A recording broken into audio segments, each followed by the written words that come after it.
Hello. Hello. Welcome to another episode of the Couch Conversations. We've been having a great time this 2025. I mean, the subjects we have considered so far, so amazing, so wonderful, so intense.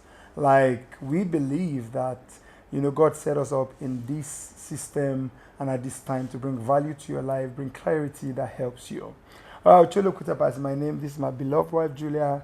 And we are excited to be doing this. Before we get into the subject for today's episode, I hope you have been kind enough to share from this channel either our videos or the profile to other people who should follow, be part of this community and be blessed for being there. Right? If you've not, I encourage you to, even if it's your first time, consider at the end of this video to do that because I know you get value. And just in case the notification bell is not on for you, what are you waiting for? We have lots of content, good quality stuff dropping every other time, so you are alert and be the first to know. All right? We want to have a simple conversation today on mindsets. All right? Mindsets that sustain or destroy relationships and marriage. Okay? And what's leading to this topic, we had a conversation with our team about different mindsets. I mean, we'll just give some scenarios and say a few things just to guide your thoughts as singles and married people that would help you. Some people get married with the spirit of war, ready to fight.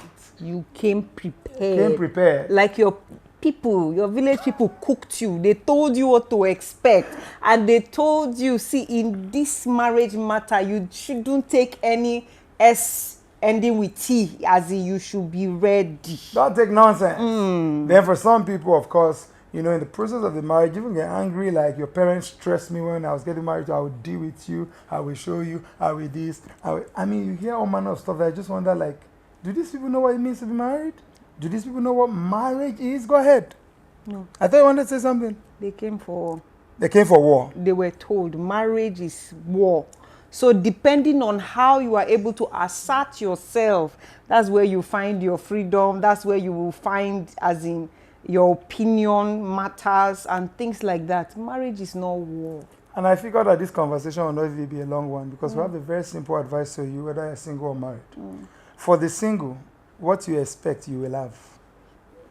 And before you even mention that, some people, it's not even the counsel you have received that has, initiated your readiness to fight through.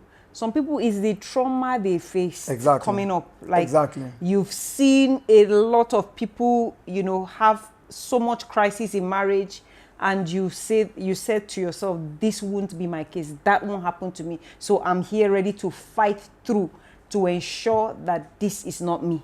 And guess what? You are not the first it will happen to. I'm from a properly broken home. Parents separated, I was 8, divorced, I was 10. All right? So you're not the first. And you won't be the last. But you will choose your response to your trauma. So what I'm going to say is, what I'm going to say first, all right? What I'm going to say first, and you need to take that. I said that earlier, and Julia had to make this point, which I appreciate because it's necessary to lay this foundation. What I'm going to say first is what you expect you are going to experience. You see, your history is not your destiny, TD says. And you have to learn to transit from what happened to you to what you're going to happen to.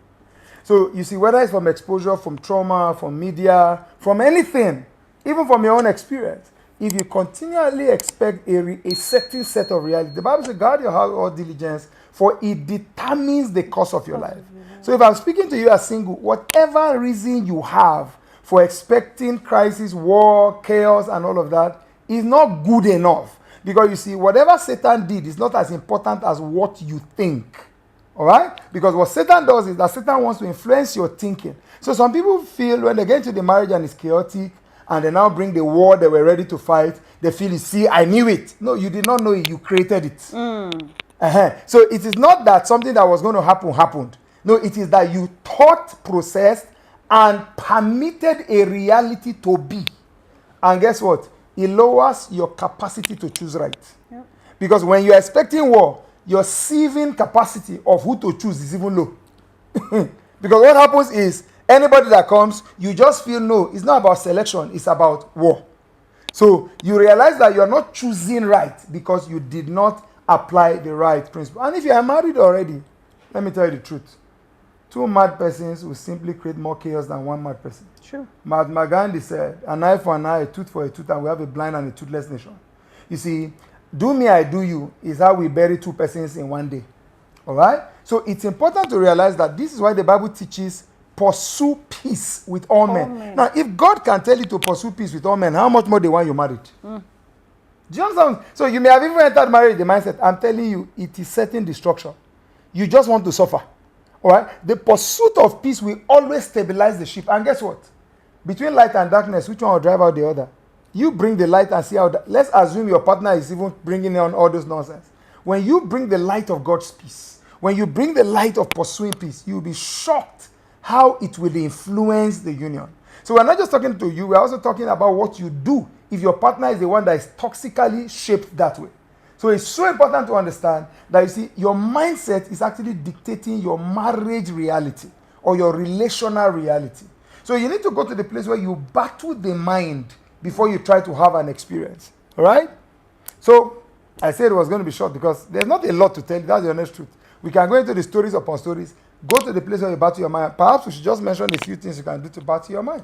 Number 1 is even watching this video. Number 2 is pick up the right books and read. And just in case you don't know the right authors, we have 9 books. Selah, Lulu, just look online. We have the links right on this channel in our profile. You can get our materials. You can join our premarital classes.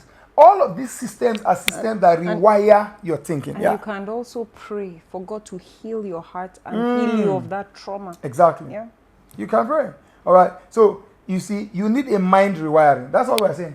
So everything that rewires your mind, even this prayer she just mentioned, as God heals your heart, one of the things you see happen is James 1:5. Does any of you need wisdom? Let him pray. God will begin to give you wisdom, because the honest truth is, if you are ready for war, relationally speaking, you are not wise. Put it mildly, you are foolish. And guess what? Every relationship or marriage crisis boils down to wisdom. If the people simply had sense, it will work. Do you understand? It is well. All right, so you see, we kept this one very short. We're not trying to really fight anybody. We just say that you don't have sense if you are ready for war. If you have sense, you prepare for selection. If you have sense, you pursue peace. Because guess what? You're not a wrestler. You're a partner. All is well with you. All right? Until we come your way again. And you are in love. You are not at war. But if you want to be a wrestler, I can connect you to WWF. Go and fight very well. Please, God bless you. God bless you. See you next time. Bye.